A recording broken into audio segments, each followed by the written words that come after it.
Yo, welcome to this episode of the Bionicle Inspiration Series. We take mocks from across the community and give you some inspiration for whatever it is that you might be building. And today's episode, well, you guessed it, it's all about Piraka mocks. So let's take a look at some revamps of the original Piraka sets and see if it can give you some ideas. The first Piraka today is a name you have to say very carefully because it sounds like many bad words. Thok the Drifter, and this is built by Kamuoro Knight. I don't know if that's how you pronounce that name. I'm not great at pronouncing names that aren't Lego related. I know nothing but Lego. Tried to make a peanut butter and jelly sandwich this morning and I was like, I don't know what Lego set this is. Anyway, love the choice to give him no neck. He's got these huge shoulders and this big old chest area. It's a bit like wacky and goofy, but honestly, the Piraka are wacky and goofy, so it's kind of really fitting. But yeah, the big old torso, I think it works well with the bulkiness of the head design, and it also works well with how the head flows into the spine. It just creates some nice cohesion between all those different elements.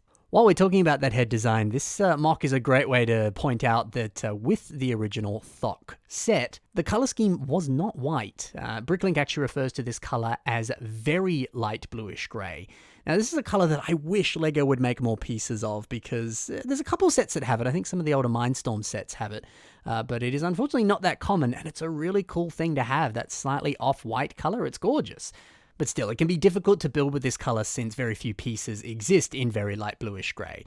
But the way that this mock distributes them is very smart. You kind of have one very light bluish gray piece on each area of this build. The torso and the arms, a little bit less so, but every other area basically does. Now, I think this level of distribution makes things feel far more natural, and it is a great way to ease this very light bluish gray color scheme into a color scheme that's predominantly white. So if you have some of these pieces lying around, maybe do the same thing, and it'll be a better way to put it into the color scheme. Also, the gun arm is really cool. Big old chainsaw at the bottom. There's a lot to love about that. Muffin Toa has built this next mock, and this is a revamp of Redak.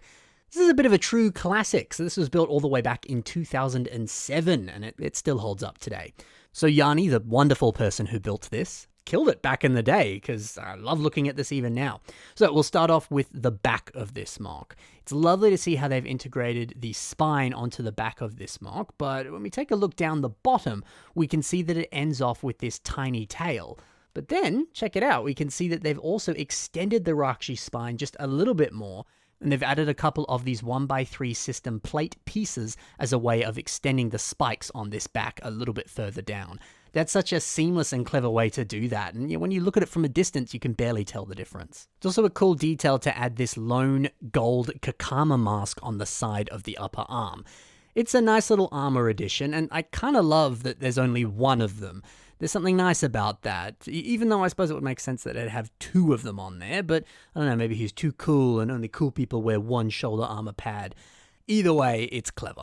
Also, this buff aesthetic, it fits Redak very well. The Knight's Kingdom armor combined with those Rakshi heads for a ripped chest. Really cool. This is a killer revamp. The next one is Vizok the Relentless, and this is built by Hafanex. Now, I never would have thought Vizok would have looked this awesome wearing a dark blue cape. Something very classy about it. But like classy for a Piraka. The tattered look of the cape. It fits it just right. Plus another cloth piece that appears on the weapon here. This is a flag piece from a Star Wars Force Awakens set. I believe it was called Battle on Takodana. But yeah, two great examples of why using cloth pieces in your mocks is always a good idea. And maybe it's something you could try out yourself. Now, I do like how they've attached the Piraka spine onto the torso. So each Piraka set, of course, had their rubber spine piece, and part of it could connect onto the upper arms of the actual Piraka. But the way they've connected them here, seeing it strapped on the front of the torso, it's nice. It helps add a good level of buffness to the torso, and I think as well, it also kind of keeps that spine piece out of the way of movement and posability, which... as good as that spine piece was, sometimes it did get in the way and it was easy for it to get a little bit bent and out of shape and stuff like that. So this is a nice little happy medium there. Also great to see them use a grey gear piece for Piraka teeth instead of the traditional white teeth that we've seen on all the other revamps so far, and of course seen on the original sets. Yeah, it's a good way to keep it close to the original, but change it up a little bit. I like that. Now we go to a mock by Chromaneuver, and this is their revamp of Avac.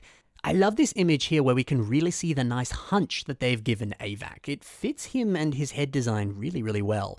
Something else that I think fits the character very well are all of these new CCBS highlights, the gunmetal armor and all of that. It's gorgeous.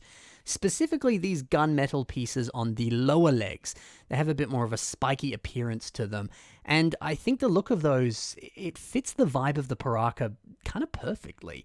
And it makes me think that, seeing later CCBS armor pieces on a Piraka like this, I wish that we got more sets from Bionicle G2, and potentially they could have remade the Piraka, and I think it would have been really interesting to have seen them be made, but with, modern G2 CCBS-focused pieces. I think the designs would have looked really cool. But hey, it's great to see what it potentially could have looked like on a revamp like this. This is an awesome, awesome mock. Ball Joints 420 has revamped Zack Tan. However, this is a work in progress. And, they say that, but honestly, looking at this, it doesn't look anything like a work in progress. It looks finished to me. Maybe there's a few little changes they want to make, but hey, they're doing a great job so far. Now, I do adore these arms. They use some of these Pridak leg pieces, but they appeared in dark green on Kazani's head here.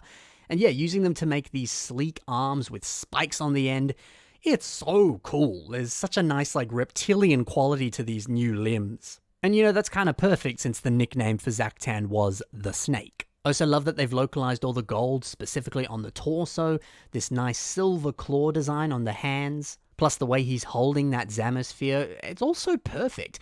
This is a great way to reimagine Zack Tan, and a great way to make him a little bit bigger too. It's nice to see a Titan Piraka. It fits them nicely. Very cool. Bonkluria has built Swarog Cursed Skakdi Warlord. Okay, so yeah, this feels a little bit like cheating since technically this isn't a revamp of Hakan.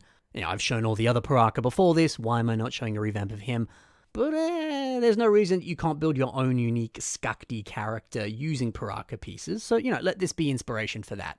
Plus, let's be honest, when I first saw this I was like, oh cool, a Hakan revamp, and then I read the name of the mock, I'm like, oh, never mind. It can still pass as one. Now, the Hakan headpiece works so well with this very spiky aesthetic. We got, big spiky claws and then large devil horns coming out of that head. All of it works so well, I love it. I mean, even this sharp-looking Knights Kingdom black lower leg armor, as well as the shoulder armor pieces, which are also Knights Kingdom armor parts, it all completes this brilliant devil look, which is surprisingly fitting for a Skakdi character. So if you are revamping a Piraka, one of the original 6 Piraka or their species, the Skakdi, maybe lean in a bit to that devil aesthetic. It works quite well. I do also like how they've built this arm design using a Metro torso piece and then branching that out into some of these invasion from below spikes. How nice is that? The big scary villain vibes of this build, they're insane. Lots of good stuff. And that has been 6 revamps of Skakdi and Piraka related characters. Hope you very much enjoyed. And if you'd like to see your own mocks featured on the show, you can submit them to the submission email that's currently on your screen right now. It's also in the description below. Send me whatever you think is important in an email, and I'll do my best to feature it in a future episode. Plus, in the description below are links to all of the mocks that you saw in today's episode. Be sure to give those guys a follow, a like, and let them know what you think of their stuff. Also in the description below are links to my own social media. You can check that out there if you're interested. Thank you very much for watching, guys. Happy building, and bye for now.